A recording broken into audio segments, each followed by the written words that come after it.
আজ এক অজানা রহস্য জানাবো আপনাদের। হঠাৎ মোবাইলের ডায়াল প্যাড বদলে যাওয়ার অজানা রহস্য কি জানেন? সেই অজানা রহস্য জানাবো আমরা আপনাদের।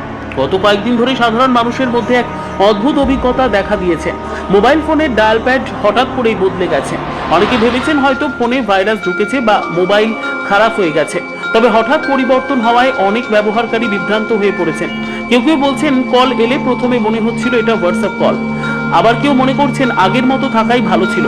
কিন্তু আসলে এর পেছনে রয়েছে একেবারেই সাধারণ কারণ, গুগলের নতুন আপডেট।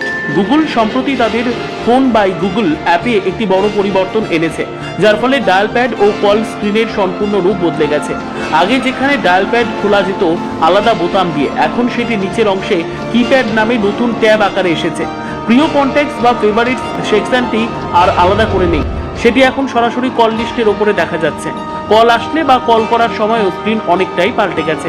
নাম, ছবি, নম্বর সবকিছু নতুন ভিজুয়ালে দেখা যাচ্ছে। গুগল জানিয়েছে তাদের নতুন ডিজাইন বা ম্যাটেরিয়াল ফ্রি এক্সপ্রেসিভ সিস্টেমের কারণে এই পরিবর্তন আনা হয়েছে, যাতে অ্যাপটি আরও আধুনিক এবং ব্যবহারযোগ্য হয়। তবে বিশেষজ্ঞরা জানাচ্ছেন এটি কোনো সমস্যা নয়, এটি সম্পূর্ণ অফিসিয়াল আপডেট। যারা নতুন ডিজাইন পছন্দ করছেন না, তারা চাইলে প্লে স্টোর থেকে অ্যাপের আনইনস্টল আপডেটস অপশন ব্যবহার করে পুরনো রূপে ফিরে যেতে পারেন। আবার ইচ্ছে হলে অন্য ডায়ালার অ্যাপও ব্যবহার করা সম্ভব।